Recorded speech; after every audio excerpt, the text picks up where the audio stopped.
जय श्री राम। हर हर महादेव। आज दीपावली के दिन खास तौर पर के देश के प्रधानमंत्री माननीय नरेंद्र मोदी जी और क्षत्रिय समाज का जो 23 अलग अलग संगठन बना करके राष्ट्रीय अध्यक्ष जो बने हैं, उन सभी राष्ट्रीय अध्यक्ष के नाम। शिक्षा अगर वार्तालाप में न दिखे, शिक्षा अगर वार्तालाप में न दिखे तो डिग्री एक कागज का टुकड़ा है। शिक्षा अगर वार्तालाप में न दिखे तो डिग्री एक कागज का टुकड़ा है। ठीक, क्योंकि 1947 से पहले हमारा देश गुलाम था, यह सभी लोग जानते हैं। देश आज़ादी के बाद पूरे 600 राजाओं को भारत में विलय करके पूरे 6 लाख वीआईपी पैदा किए गए।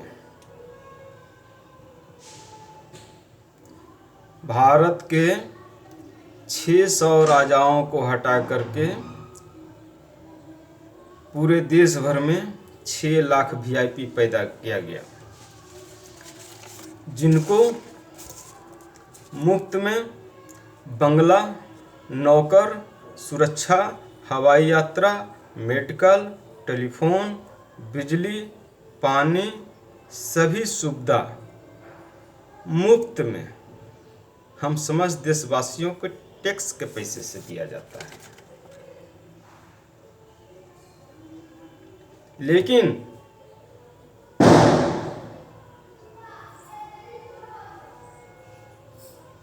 जो भारत के 600 राजाओं थे, उनमें से भी जो 35 राजा थे मुस्लिम धर्म के, उनको भारत में विलय तो हुआ, लेकिन बाद में वो अपना धर्म का एक कंट्री की मांग की। देश आज़ादी की लड़ाई लड़ने के एवज में 600 राजाओं में से 35 राजाओं को धर्म के नाम पर अलग कंट्री बना करके दे दिया गया, पाकिस्तान और बांग्लादेश। बाकी के बचे 565 राजा। वो 565 राजा जो केवल और केवल क्षत्रिय राजपूत समाज के थे। इन 565 राजा जो क्षत्रिय राजपूत समाज के थे, उनको क्या मिला? बाबा जी के ठुल्लू क्या मिला? मैं देश के माननीय प्रधानमंत्री नरेंद्र मोदी जी से आग्रह करता हूं कि जो हमारे क्षत्रिय राजपूत समाज की 565 रियासत था और 565 जो राजा थे, उन लोगों के और भारत के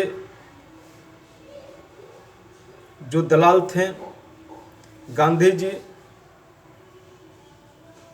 और पंडित जवाहरलाल नेहरू, इन लोगों के बीच में क्या एग्रीमेंट हुआ था?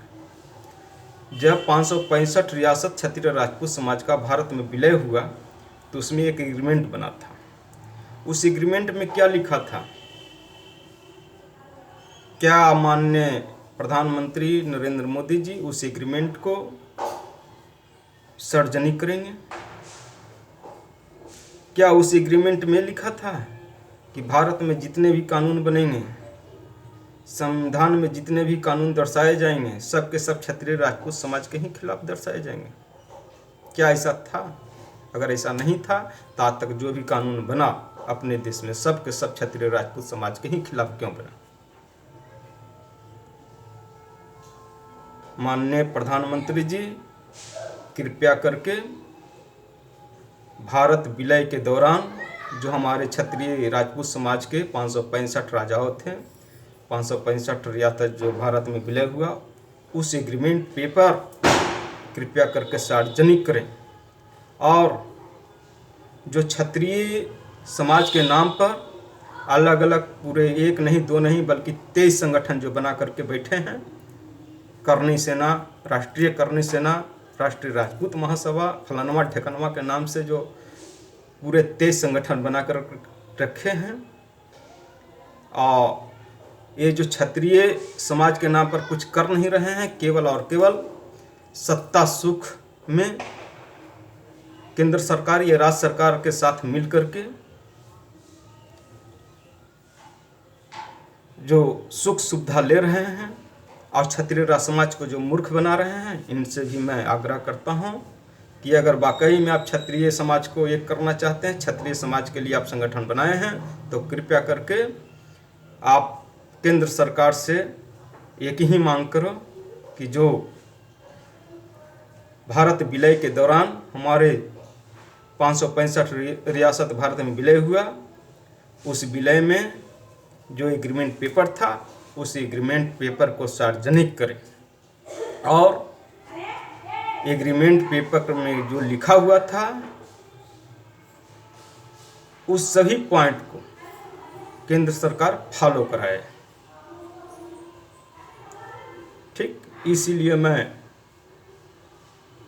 बार बार कह रहा हूं, शिक्षा अगर वार्तालाप में न दिखे तो डिग्री एक कागज का टुकड़ा है।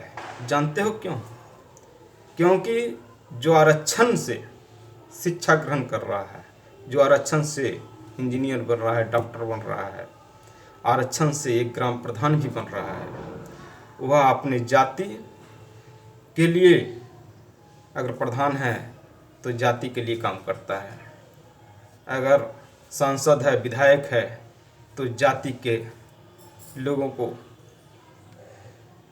लिए आवाज़ उठाता है, केंद्र में आवाज़ उठाता है अपने जाति के लिए, विधानसभा में आवाज़ उठाता है, संसद भवन में उठाता है।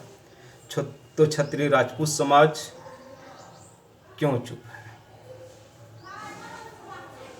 तुमने तो अपने काबिलियत के आधार पर शिक्षा ग्रहण किया है, तुम्हारे शिक्षा में तो कोई आरक्षण नहीं है, फिर तुम क्यों गूंगे बन करके बैठे हो? इसी के साथ अपने वाणी को विराम देता हूँ। जय श्री राम, हर हर महादेव।